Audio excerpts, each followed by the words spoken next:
Hello, everybody. The Jeff Cowan coming to you from thejeffcowan.com. Visit the site, see what we've got going on there, and I will give you a big hint. A lot.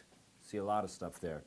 One of the things you're going to see there most, because this is the podcast called Right Service and Write Your Own Paycheck, the path to making $100,000 a year. You'll see if you go to that site, man, we got all kinds of stuff there to help you do just that. Make $100,000 a year while getting perfect survey scores and your customer retention well above 85%, all inside of 9 months, if not sooner.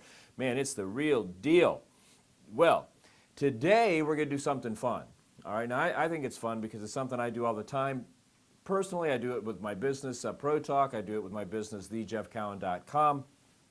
And it's called, referred to as a lot of things, but it's basically called pulling the curtain back. And you know what? Managers, service advisors, this is for both of you. Service advisors, at first, you will probably hate this because it's going to do just that, pull the curtain back and show just how effective you are. All right, so what we're going to work with is a daily worksheet, okay? So what you're going to do to make this daily worksheet work is the night before, okay, the night before, you're going to take any pre-written repair orders that you have. You're going to take any check-in times you have set. You're going to take a look at what the people are coming in for. You're going to take a look at the mileage of their vehicle, and you're going to make predictions based off of that.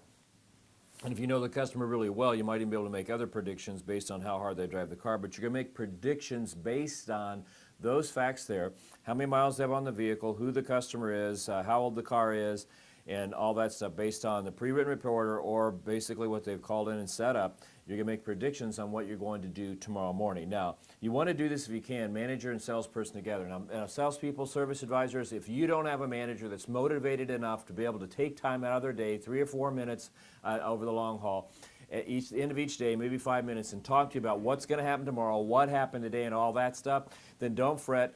Do it yourself. Okay, do it yourself. Don't not do it just because your manager won't get involved. You do it yourself so you can see just how good you are and what it is you need to do to become the absolute best. Now, managers, you really want to make time to do this. Now, when you first do this, I'm going to tell you right out of the gate, you're going to put about a half hour into your day for the first week or two because the average service drive has about 4 service advisors, so it's going to be a half hour a day. But once you get good at this, we'll cut that down with those same 4 service advisors, 10, 15 minutes, if even that, but it's valuable. Here's why you want to do it. Take the pre-written repair orders the night before, or at least the call-ins, have coming in based on mileage, make predictions. Here's why you want to do this. Through the manager's eyes, it allows you to forecast what kind of day you're going to have, okay? Allows you to forecast. Number 2, it gives you one-on-one time with your staff. Now, let me tell you something about this, managers. I've done literally hundreds, if not thousands at this stage of the game, exit interviews with service advisors who have left service drives of all kinds. And one of the biggest reasons they left, one of the top 3 reasons, they never got any time with their management. They felt like management didn't care. So this gave you one time with your staff that both you and they are going to find extremely beneficial. Number 3, it allows you to train your staff. If you know they got a situation coming in where they struggle with it, maybe it's a type of car, type of person, maybe it's a certain thing that's happening on the car, a certain service. You know your service advisor struggles with something that you can train them the night before to get them prepped. And number 4, it will help you hold your staff accountable, because once they start making predictions of what they're going to do, you can now hold them accountable to making those numbers, okay? Now, and we'll get to how we're going to do that in just a second. Now, like I said, service advisors, if you don't have a manager that wants to do this with you, then do it yourself. This is very valuable. At the end of every day, I'm telling you, I sit down, I look at the sales, the presentations I made, and what I did right and what I did wrong. Now, if you're in this room together with the manager, that's fine, but either way, service advisor, through your eyes, here's what you do. Number 1, again, the night before, you're looking at these repair orders and these people coming in. It gives you time to prepare for your customer. You know what I mean by that? What type of customer is it? Is it a customer that always gives you heat? You can prepare for that. Is it a nice customer? You can prepare for that. Is it a special order part or a special job? You can prepare for that. And by the way, do you have the parts in stock? If now's the time to call them, not wait until they get here. Or is there a recall? Maybe you're a factory store and you recall. You can prepare for those type of customers, all right? 2, it keeps you on track to your goals. You're going to know exactly where you stand every minute of your day so you can attain your goals that you want to. So you can have the lifestyle you deserve, maximize the opportunity. Gives you time to develop strategies like I alluded to under number 1. What type of customer, what type of vehicle? Do you struggle with different types of customers and vehicles? Gives you time to develop strategies so you can maximize the opportunity. And finally, number 4, you can forecast your results you think you're going to get. Now, how are you going to do that? I will tell you in a second, but first I need to tell you about Lightspeed VT, because see, they sponsor me, and you can reach them at 702-369-4260. Again, 702-369-4260. You say, why would I call Lightspeed VT? Well, you want to call them because they develop training platforms for businesses just like yours. They will take and help you build a platform that will have all your logos, all your colors, everything, so it's yours. They're going to take your training that you've got recorded. They're going to show you how to download it. They're going to show you how to divide it up into small videos. And most importantly, they're going to show you how to attach testing to it. So now, when you train your employees and they watch videos, listen to audios, and they say, do you get it? And they say yes. You never really know if they do or don't. But with Lightspeed, you can test them. You can see either they passed the test or they didn't. They get it or they don't. It helps you identify strengths and weaknesses. You know, Lightspeed likes to say, and I agree, training is not something you did. It's something you do, and their platform will help you do that. And then if you want to add to your platform, they have access to thousands of trainers, industry experts, general trainers, all kinds of stuff, you know. So Lightspeed VT, my sponsor, I love them to death. Call them and tell them when you do that the Jeff Cowan told you to call, and they'll do something special, which means they're going to give you a discount. All right, back to this. So now, we know why we're going to do this. So what's the workshop or worksheet we're going to work off? Well, this worksheet, there's two parts to it. There's a top part and a bottom part, if you will. And on the top part, you're simply going to fill it out and say, you know, on this month, this day, this year, okay, I will deliver the following. So we're talking about tomorrow. Number of customers you're going to work with. And you say, what is number of customers? Because your customers have a dollar value, and so you're going to have financial goals, and so you need to know how many customers you're talking to so you can reach those goals. And by the way, if you're looking for a dollar value, if you're making the average $65,000 a year, that means that each customer that you help out is worth $18. They're going to pay you $18 personal income. If you're $100,000, it's going to jump up to like $28 a customer. So number of customers, customer paid hours per repair order. Now you say, well, how do I know that? Well, you're going to guess. This isn't an exact science. It's just giving you an idea of what the opportunity is for tomorrow. For example, so many times I see people, they'll get a repair order, a pre-written repair order, a phone call, and they've got the person calls up and says, I want an oil change, and they just think they've got an oil change coming in, which pays about 3 to 5 tenths, depending on where you are.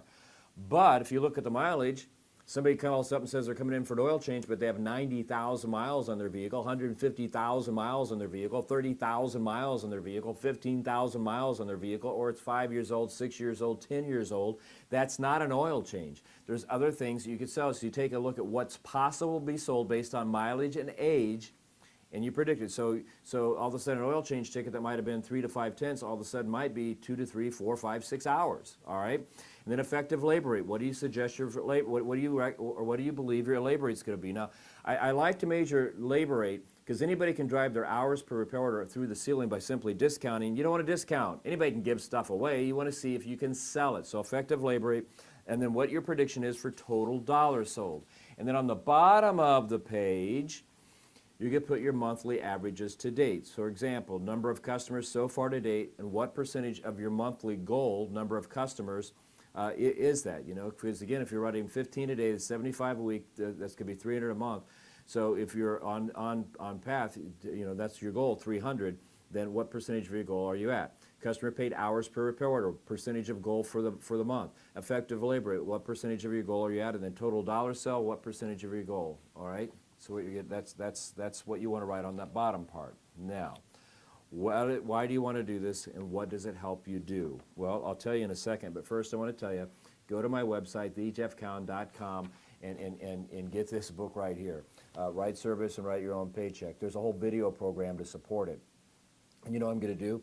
If you call up, if you're a student and you want to use your own personal credit card, I'm going to give you a special deal. If you're a business owner, you got a ton of employees, I'll give you something for multiple employees. I will also show you how to get the forgotten rules of salesmanship so you can be the best you can be, what I learned from watching the Indy 500, never unemployed again. We'll even show you how to get all those as well. But go to thejeffcowan.com and see what that stuff's all about.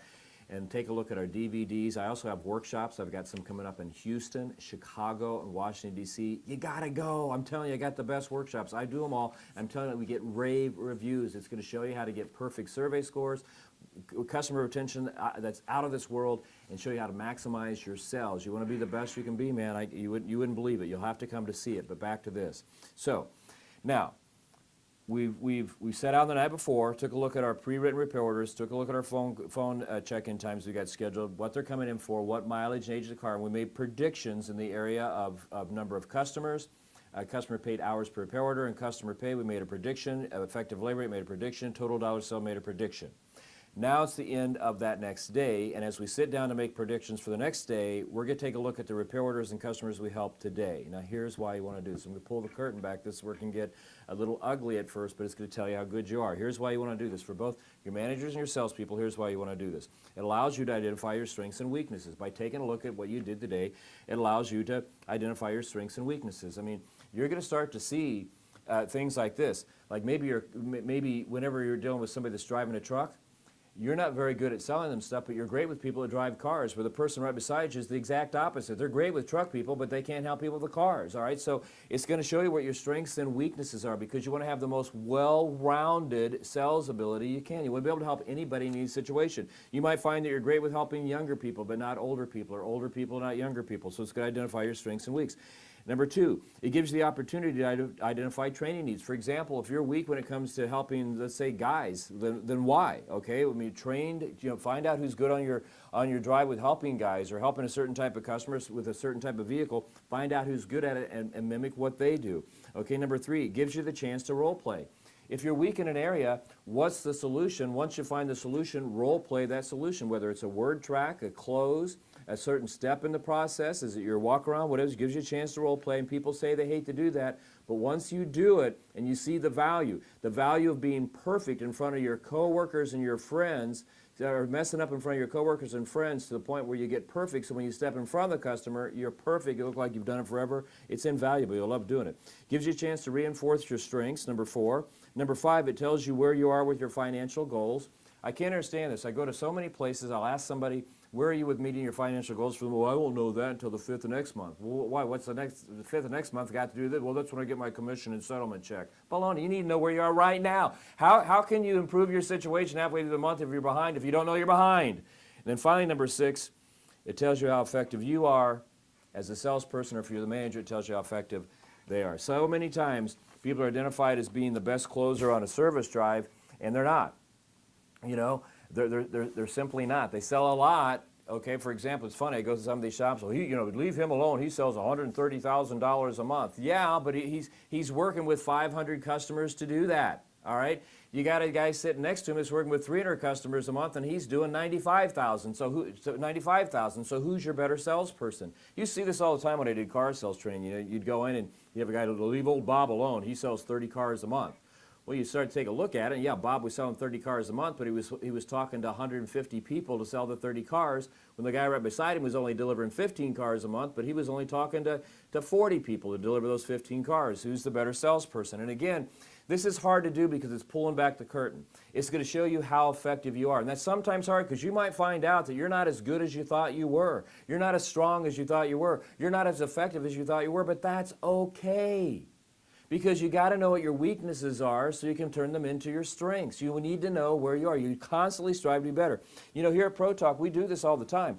We'll make a presentation, and then as soon as we're done, anybody in that room can critique anybody else in the room, including me. As long as it's not malicious, they can critique. They can say, you did this right, you can do that right. At the end of every day, we sit down and we take a look at the deals we got, the deals we didn't get, so we can figure out why we got them, so we can replicate it and do it tomorrow, and why we didn't get the deals we felt we should have gotten, and so we can correct that situation and get it the next time. That's what this exercise is about. It's kind of hard to do at first because it really forces you to look in the mirror, but here's the best thing. Once you look in the mirror, you'll see the true picture, okay? And what you want to do is you want to make sure that the picture is beautiful, something you want to hang on the wall, like this one right here. Isn't that a beautiful picture? That's a greyhound. It's a very famous painting. It was painted back in 1805 by a painter, and the last name was Maud.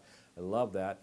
Mostly because I like greyhounds, but even more importantly is I got an Italian greyhound at home, which is basically a miniature greyhound that looks just like that. He's my best friend in the whole wide world. His name is Weldon. Maybe come out to Southern California sometime, knock on the front door, I'll introduce you to Weldon.